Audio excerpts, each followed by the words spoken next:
Cette proposition de loi, elle est adoptée au scrutin secret. C'est un jour historique à l'hémicycle. Après 11 heures de débat et de tractation, la représentation nationale s'est largement prononcée en faveur de la proposition de loi portant révision de la Constitution de la République togolaise. Le résultat des votes est sans appel. 89 voix pour, 1 voix contre et 1 abstention, soit la majorité de plus de 4/5 des membres. Porté par un groupe de députés il y a quelques mois, ce projet validé instaure désormais la Ve République avec un rôle accru pour l'Assemblée nationale et le Sénat. De ce jour se présente comme une aubaine pour redonner à notre pays des repères plus adaptés.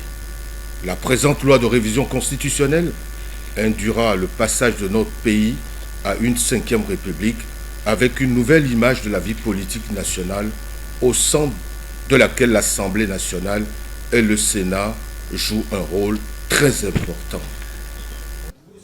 Réforme majeure de cette dernière décennie, cette nouvelle constitution entend refonder les pouvoirs publics et se repose sur 3 piliers, à savoir la démocratie, la stabilité gouvernementale et l'adaptation aux évolutions sociopolitiques. Un changement de régime qui ne déplaît pas outre mesure.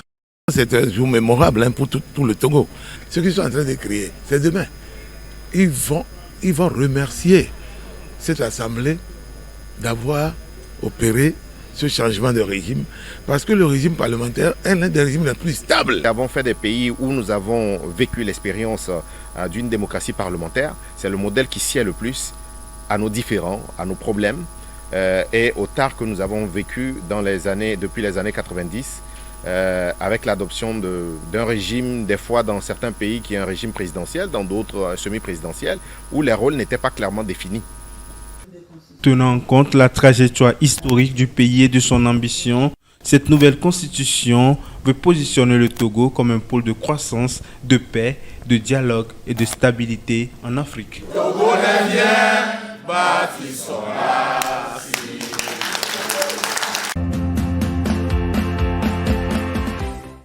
Le vainqueur annoncé de l'élection présidentielle au Sénégal, Bassirou Diomaye Faye, s'est exprimé ce lundi pour la première fois depuis que son principal rival, Amadou Ba, a admis sa défaite. Libéré de prison il y a approximativement 10 jours seulement, Bassirou Diomaye Faye est en passe de devenir le 5e président de ce pays ouest-africain de 18 millions d'habitants. Cette élection est intervenue dans un contexte marqué par une crise préélectorale qui aura coûté des vies, qui aura fait de nombreux blessés, qui aura vu de nombreux patriotes emprisonnés. Nous entendons tourner cette page pour réconcilier les cœurs, réconcilier les Sénégalais et nous mettre inlassablement au travail qui devra marquer et réaliser l'espoir qui a été suscité par mon élection et le projet dont je suis le porteur. Je salue la posture du président Macky Sall, dont la vigilance et l'engagement ont permis de garantir un scrutin libre, démocratique et transparent, assurant ainsi un résultat reconnu par tous les protagonistes. Tout en regrettant les peines et les souffrances vécues ces dernières années, les vies brisées ainsi que celles qui ont été perdues, je voudrais reconnaître et saluer l'attachement de notre peuple à la démocratie, à la justice et à l'égalité.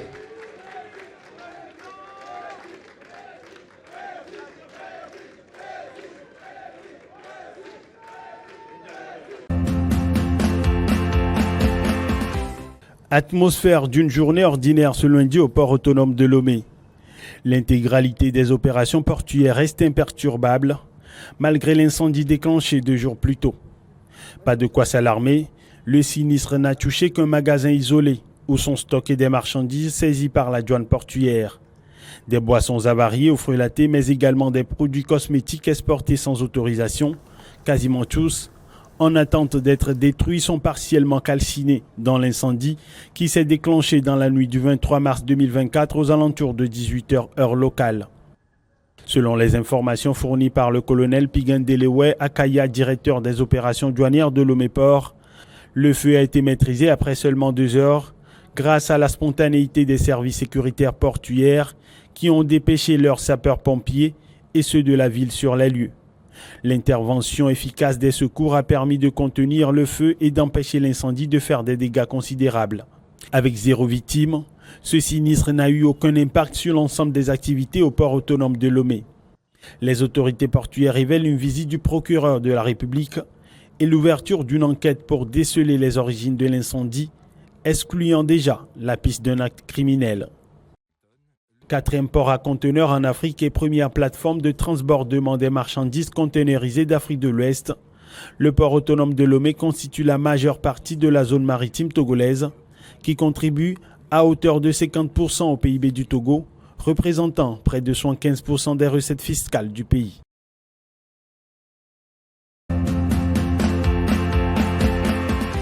La Chine interdit l'utilisation des processeurs AMD et Intel ainsi que de Windows dans les ordinateurs gouvernementaux, exigeant l'utilisation de processeurs chinois. Cette décision s'inscrit dans un contexte de tensions géopolitiques croissantes entre les États-Unis et la Chine, avec des mesures de rétorsion technologique de part et d'autre, telles que le bannissement de Huawei et de ZTE par les États-Unis. La Chine poursuit également ses efforts pour atteindre l'autonomie technologique avec son propre programme d'innovation Xinjiang. L'Union européenne lance des enquêtes contre Apple, Google et Meta pour présumée violation de nouvelles règles de concurrence numérique. Ces poursuites sont les premières initiées en vertu du nouveau règlement visant à prévenir la formation de monopoles dans les marchés numériques. Boeing annonce plusieurs départs, dont celui de son directeur général, Dave Calhoun, suite à une série d'accidents et de problèmes de sécurité. La compagnie fait face à des défis majeurs après les crashs de ses 737 MAX et des incidents récents, comme la perte d'une roue sur un 777. Cette réorganisation vise à restaurer la confiance des investisseurs et des clients, alors que Boeing fait face à des enquêtes judiciaires et à une forte concurrence internationale, notamment de la part d'Airbus.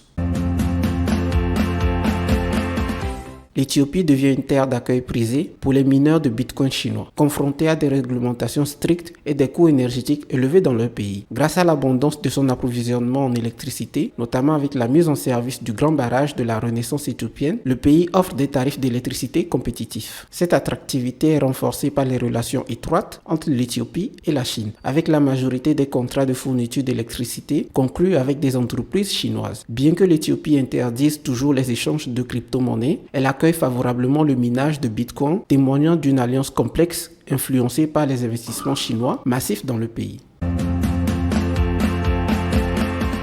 Plusieurs pays africains dénoncent l'usage illégal de Starlink, soulignant ainsi l'intérêt grandissant des consommateurs pour les services Internet par satellite. Bien que le coût élevé reste un obstacle pour la majorité, les particuliers aisés et les petites entreprises trouvent Starlink attrayant pour sa facilité d'installation, sa portabilité et sa qualité de connexion. Les incidents récents sur les câbles sous-marins de fibre optique ont renforcé cette tendance, mettant en évidence les défis persistants de la connectivité en Afrique. Alors que Starlink cherche à se conformer aux réglementations locales, les autres fournisseurs de services Internet sont incités à améliorer leur flexibilité et leur réactivité pour répondre à la demande croissante de connectivité par satellite.